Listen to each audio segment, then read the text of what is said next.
Okay, good afternoon and welcome to What's Going On. And I am your host, Kathy Blaze Jefferson. Today we have one of those people I like to call an angel out there in our communities that's doing such amazing works. And I would like to welcome to our show Jessica B. Hi, everyone. Thank you for having me. Thank you. Thank you. Jessica, I'd like to read your bio first, give our guests a gist of all the amazing things that you're doing here. Okay. Okay, Jessica B is an advocate, entrepreneur, and author who is dedicated to supporting autism families. As a mother of four children on the autism spectrum, she founded Four Bright Stars LLC, a company that provides advocacy, IEP support, school transition guidance, and essential resources for families in the Philadelphia urban communities. In addition to her work with families, Jessica is also a phlebotomist. For those that of you that may not know, that's the ones that come in the room and poke you and get blood from you. Yes. Yes. Yes. And has many other talents, as we all do, I'm sure. She is committed to serving her community in various ways. Jessica also has an upcoming children's book. Can you pronounce that for me, Jessica? I want to make sure we get it right. So is Araya Tatastic. Okay, which celebrates the beauty of being different and encourages young readers to embrace their uniqueness through advocacy, entrepreneurship, and storytelling. She continues to uplift and empower families. So, we will get into Jessica's book a little bit later in our podcast here. Welcome, Jessica. Such a pleasure to have you here. And thank you, thank you, thank you for all that you're doing in the Philadelphia area. Thank you so much. I appreciate that. And thank you once again for having me. You're welcome. Can you tell me what was the defining moment that led you to create Four Bright Stars? As you mentioned, a part of my bio, I am an autism parent. So the fact that I know firsthand what the autism community has to face, what the parents have to face, I just decided to fully get out there and fully support and help. And with me doing this, I wanted to make sure that I was going to be a true voice for individuals Mhm. who didn't have a voice of their own. Wow, that's awesome. Because first off, you stated you're a parent of four children on the Yes. spectrum. And that's a lot of work in itself. Being a mother, being working at 8 to 5, being a phlebotomist, and running a nonprofit as well. So that takes a lot of work. So I just want to truly give you your flowers while you're here online because we need so much of this out in our community. And I Thank just want to you. make sure we just thank you, thank you, thank you for what you're doing. Thank you. I appreciate that. How has your personal experience raising your children on the spectrum influenced the services you provide? So, my children are on the spectrum. I have four, and they're all different age range. So, I was able to see firsthand exactly what they needed and the lack of support that they received. So that made me it pushed me even harder to make sure when it came to my foundation that I was able to hit each age group and give that support to the parents. That is awesome. That is, you know what? I want to say that is easier when you're living it yourself to be able to help someone, but I don't know if it's so much easier because you're helping others and you have to go home with four children or a child that may have had an episode or is ill that day and you just went out and you helped others all day long. How does that affect you when you get home with the children? So when I get home with my kids, first of all, when I walk inside the door, everybody's just right at the door waiting for me. Okay. But it allows me to really remind myself why yet again I'm doing what I'm doing. When I'm getting chats or emails from their teachers when it comes to, like you mentioned, the episode or a meltdown they may have had that day, then I take my personal experience to see how I can tailor that to a family that I may be able to assist that particular day. If it's something that I was able to achieve with one of my children that I see as something slightly similar to a family, then I tell them the different viewpoints and the different tricks, I will call it, in a sense, Mhm. that helped me with my child and how this could potentially benefit them as well. Right. Do you find that families are more trusting of you? Because you know what, as a parent with a special needs child, you don't trust them with nobody. First Very off, I true. mean, because Very you're true. always in protective mode. Do you find that they trust you more because you're a parent with children on the spectrum, or do you even discuss that at all? I do actually.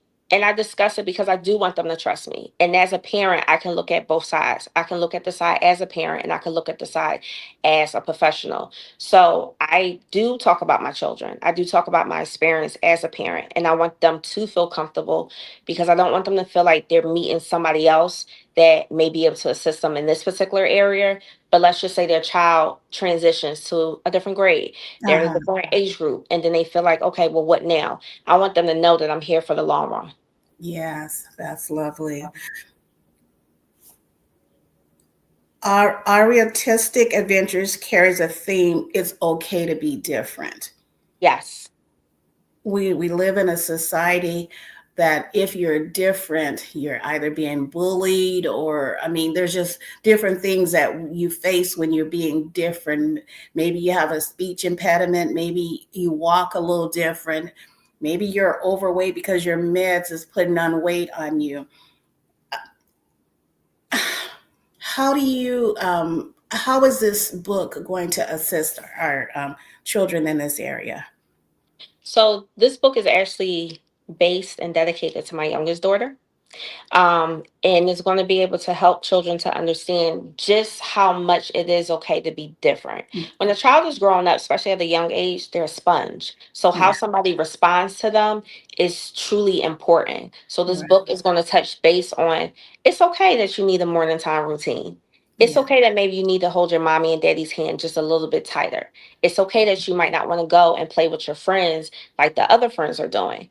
I want children that are on the spectrum, and everybody, it doesn't have to just be a child that is on the spectrum, to understand that just because it's something that makes you unique, that does not mean that it's something wrong with you.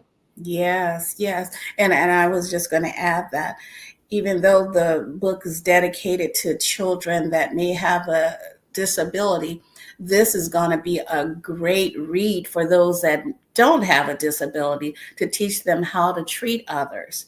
Or Exactly. maybe they're different in some way that they don't like or others don't like. So it's going to be beneficial to everyone in general when it comes to looking different or being different in some way.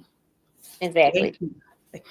What challenges did you face in writing and publishing the book, and how did you overcome those challenges? Mainly trying to see how much I wanted to express, Mm. how much I wanted, because as I stated, it is based off of my youngest daughter. So I wanted to see how much I wanted to put out there, far as what some of her challenges is.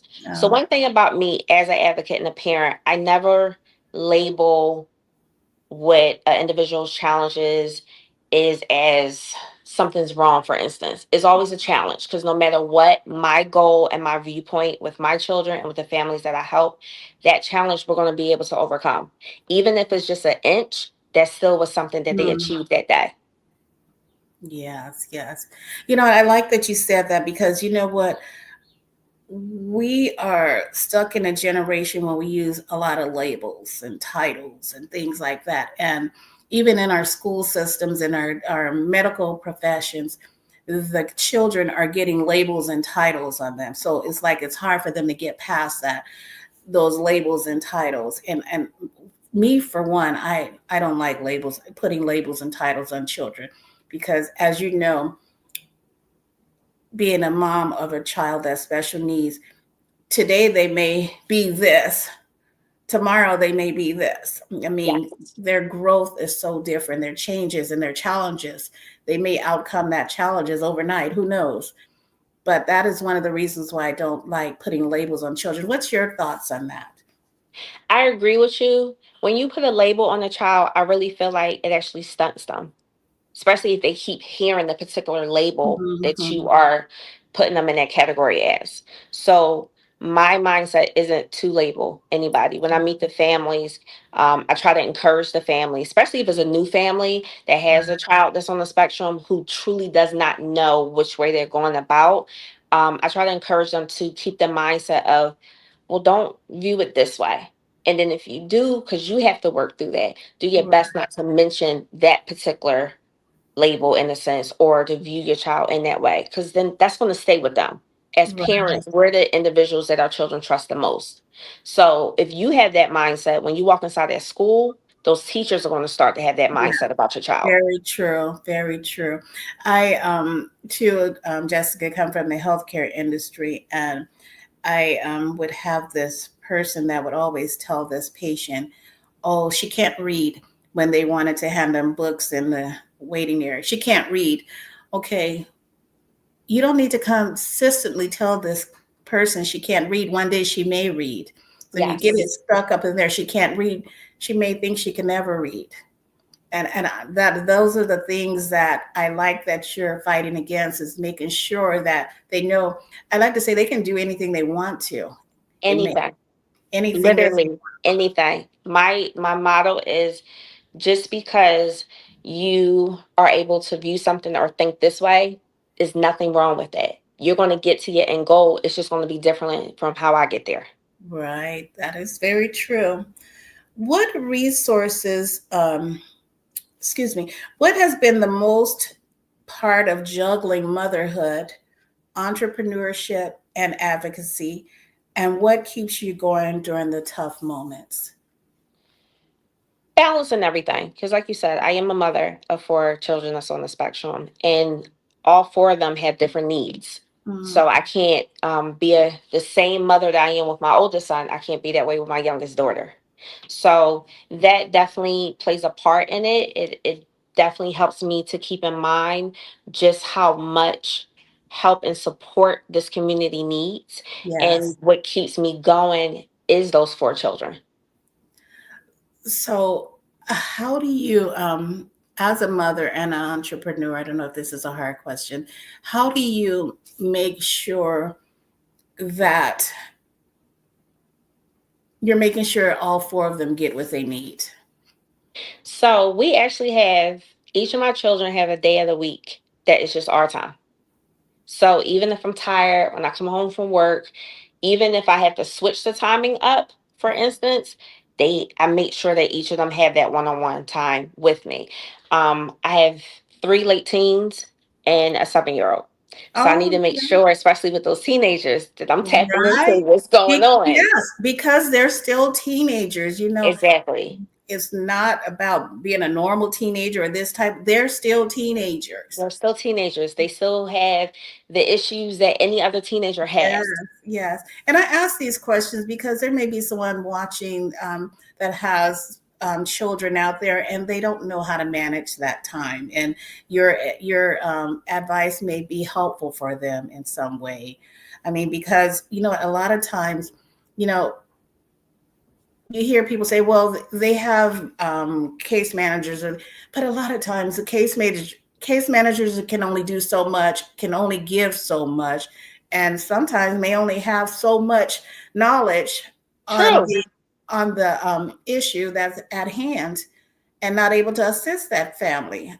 And I'm sure yourself, those case managers are pulled in so many directions, they're not able to give all that they can. Absolutely. And unfortunately, a lot of the case managers too, to go back to what you just mentioned, not aren't always properly trained, to be quite honest with you. So they don't know exactly each child, the individuals that they are working with, they don't Right, always know how to attend to each of their needs. Sometimes right. they view each individual the same. And that's the biggest mistake that anybody can make with an individual who's on the spectrum. Everybody is uniquely different. That is true. I like to say they're uniquely able. And someone, Latrell Jackson says, love is contagious, so give it cheerfully and it will show up for itself. Amen. That is true. Praying is a manageable time. That is Yes, true. And that is definitely some time. We need to make sure that we're putting that in the schedule for our children as well. We got so much absolutely. going on. They definitely need that prayer time. As parents, we need that prayer time also. Yes. Thank you. What resources or advice would you give to other parents of children with autism who may be struggling? So the main thing that I always say when I meet my families is, what have they done so far? What documentations do you have? That's the biggest thing. A lot of families don't understand that any small bit of communication that you have with a staff member, whether it's the school, whether it's case management, even if it's the psychiatrist for outside services, you want to keep all documentation. So that's the biggest thing. Also, when it comes to the support that you want to give, you need to know exactly what you want. Mm, And sometimes as a new parent, you don't know that, and that's that's okay. true. And there's nothing wrong with the fact that, well, I think he may need this, or I think she may need that, and you're confused. This is a Mm, completely new environment for you. It's right. new for your child as well. So another thing that I also tell my parents, as far as the support, don't be hard on yourself. Mm, Literally, do not be hard on yourself. You have yes. to be able to breathe and take it day by day. And when you have the proper advocate, such as myself, my job is to help ease some of that overwhelming feeling Of that you have. course. Of course. And again, that's why I say we need more of you. We need more of you, Jessica, because there are so many families that are experiencing that. I mean, a lot of times we think, I know this person that has a special needs child. There's a lot of families out there with special needs children, or there's a lot of families out there with a child that may have some type of disability, or Yes, there's a family out there with an elder in their family that's disabled. It's not always affecting our children. It's we have parents that have elder children in their household that may be experiencing some of the things that you're stating here today. So, absolutely. And Kathy, if I could go back real quick, as far as also the resources that I provide, I help families when it comes to receiving Social Security benefits, which okay. means a lot of families don't know they can be eligible for Social Security benefits for their child. And I help them through the process, as far as making sure that everything is filled out properly, making sure that they're actually going to receive the benefit. I help Okay. them when it does come to the IEP meetings and making sure that they get exactly what their child needs. A lot of families think that those particular meetings are just for academic services, but it's Uh, not. A child can also receive speech therapist right. services. They can receive the occupational therapy services, physical therapy as well. Mm, And I can also try to get it to piggyback off of, they can receive these services outside of a school setting as well. right. So my foundation offers a lot to families, especially new families who are really misguided when it comes to the Mhm. information that they receive, because a lot of times they're just maybe getting it from the doctor, and then the doctor pushes it off to the insurance company, and then the insurance company just says call this number. My foundation really actually sits with the families and help them step by step to assist them properly. That is totally wonderful. That is wonderful. And again, for some that may have, let's say they're on Medicaid or disability, DDD. I don't. What do you guys? Do you guys have DDD in Philadelphia? No, Medicaid and Medicare. Okay. So with those, they may have a case manager. Are you able to sit in with a case manager also when they're having their meetings? If the family allows me to, yes, but the family has to give the okay with that. Okay. So for instance, like those meetings, the IEP meetings, the family has to mention on the documentation that Miss Jessica is going to be there, and then Okay. I'll be there a part of it. Okay. You know what? I would be sure that the case manager is happy that Miss Jessica is there to help that process run smoothly.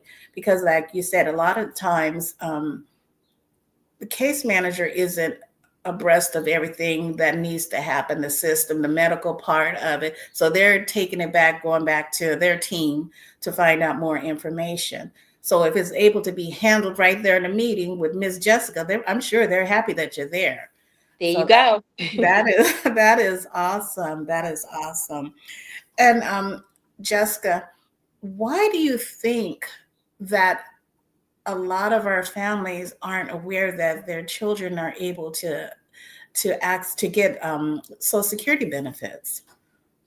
A lot of times, so I'll speak for me. I wasn't aware when I was a first time mother for my oldest son that all the benefits that my son qualified for. And unfortunately, that's the thing, especially in the Philadelphia area. A lot of families don't know what they truly qualify for. They only are going off of conversations they may have with their teachers. Yet again, some conversations they have with their child's pediatrician. So when you're only getting a tad bit of it and you're new, you think that this is Right, it. So right. until you're actually in it a little bit longer, or yet again, you have the proper support for your Mhm. family, that's the only way that you're truly going to understand exactly what your child can be eligible for. Right. Or they may have gotten information from someone that didn't qualify and there's a totally different circumstances. Absolutely. Okay, okay. Well, we need to make sure the word is out that these families know that they are eligible for those services because there's Yes. a lot of families that are trying to pay for all these services on their own, things that their insurance doesn't even cover, but the child is eligible for the service. Yes. So, And a lot of things too, the insurance will cover at a to a certain age period when it comes to the mhm, child.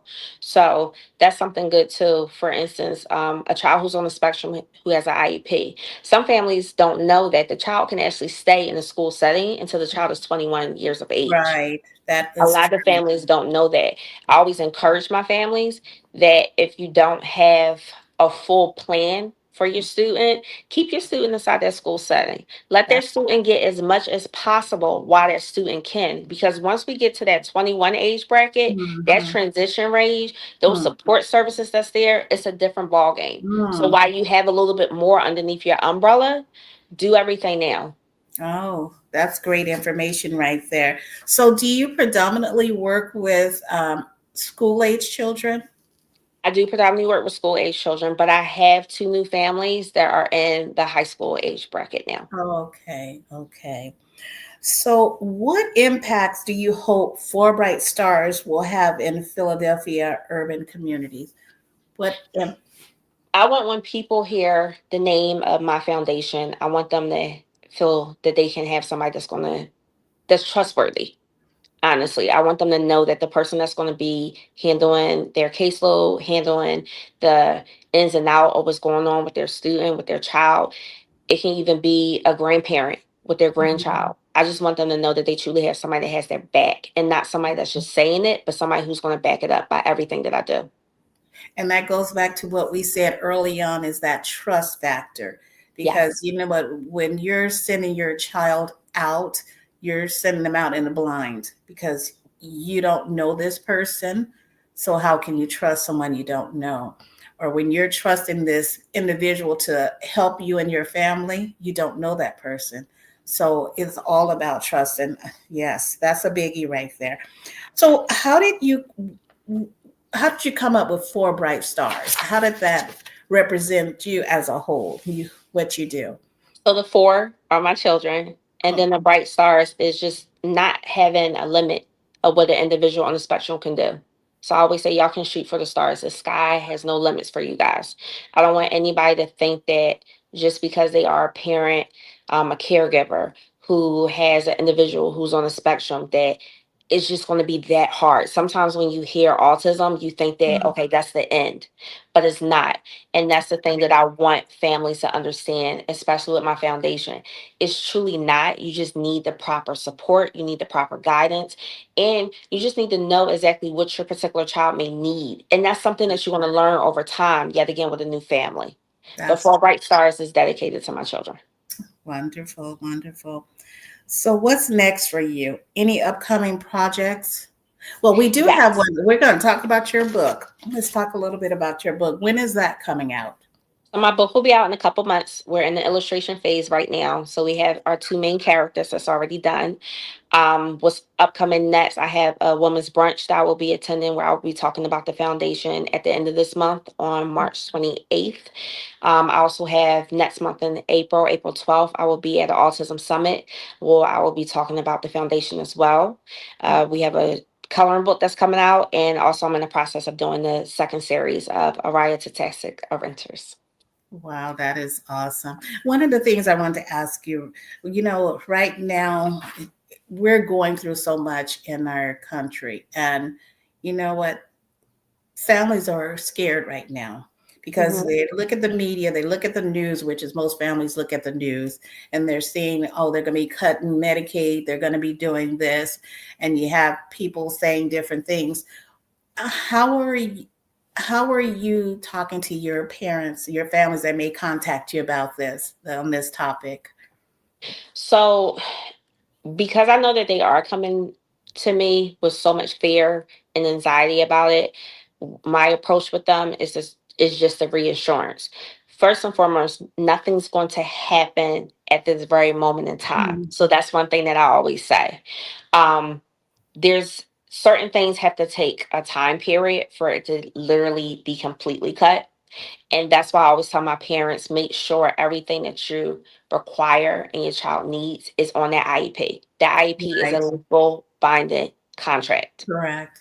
That cannot be just Ripped ripped up. up and just be Yeah. like, okay, well, we can't do this anymore. Yeah. So when my families talk to me, when my family say, okay, well, this isn't going to be there or that's not going to be there, I reassure them, let's not worry about what's going to happen 3 months or 6 months from now. Let's get everything that we can get right now so we can lock Mm. everything in. So it's going to protect your child. And then we can build and make sure that down the road, those things are still going to be there. Because at the end of the day, individuals who are special needs, yes, there's a strong possibility things are going to change. Yes, Yes, it's very overwhelming. As a parent for myself, I am overwhelmed by it. But I know all that I present and I know all that I'm capable of doing and I know my mindset. So that's what I do to push forward. And that's what I inform my parents about. that is awesome. And I brought that up because I know there's some fear out there. Um, 100%. 100% there's some fear out there because that's all you hear. I Yes. mean, it's a change that they're not ready for. I mean, no different than when the pandemic hit. Families were in fear. They were forced to do things different. Their children were forced to do things different. And one of the things is when our parents are in that fright stage, our children become frightful. So Absolutely. yes, that stress we're feeling, we're putting it off on them because they can feel it. They're with mom. They know when mom's emotions are different. Absolutely. And that's the thing is to really do your best to stay calm. And I know it's easier said than done. Like I said, I'm saying it, but when I read the stuff in that moment, it's like, okay, wait. But then I have to think about the things that I know behind the scenes. Yeah. And then I have to think about what we can do yet again in the current moment in time. Yes, that is awesome. That is awesome. You know what? Again, I want to continue to thank you for being out there for our families and supporting our children that need you. Thank Thank you. you, thank you, Latrell. Great topic today. Thank you, Latrell. Very Thank crafty. you. Thank you. This is a topic that needs to be spoken about. We don't hear about this is a big population of people in our United States that we need to hear about and It needs to know be spoken about more. it needs to be spoken about more. And you know what? We need to continue to celebrate people like you that's out there doing the hard work. I mean, we hear about the teachers in school. We celebrate them. We need to celebrate them more too, because there's a lot of amazing teachers out there working with our children that are disabled or have special needs, and they don't get all the services and all the training and all the things they need to give 100% to our children. Yes. So that's one of the problems. Our case managers, our children may have one case manager today, but next month they have a different one, and that becomes a cycle. And Yes. the parents that you're talking about, they're not getting the service or they're not getting the resources that they need because they're getting a new case manager every month that don't know what the last one did. Yes, and that's a big issue too, as well, when it comes to that. So it's a lot of turnovers when it comes to those case managers, and then that does actually bring a setback when it comes to that child. And a lot of people don't understand that. So you have to be. It's all about grace. In Mm, this field, you have to have grace and patience. yes, yes. So, Miss Jessica, this is a big thing you're doing here. This is no small task at all. Okay, what do you do for yourself to woosah and fuel yourself up for the next day?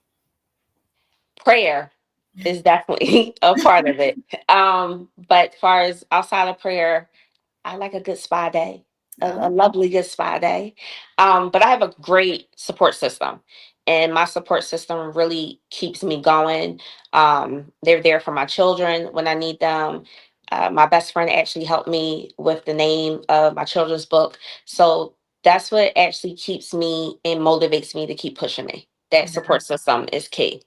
Support system is key, and that's what you are to these families. You're a support system to them. So, thank you very much. You're It was. welcome. Where can our audience reach you, Miss Jessica? So they can reach me on Instagram at 4 Point Bright Stars, and also on Facebook. It'll be 4 Bright Stars, and it's under my name, Jessica Burrs.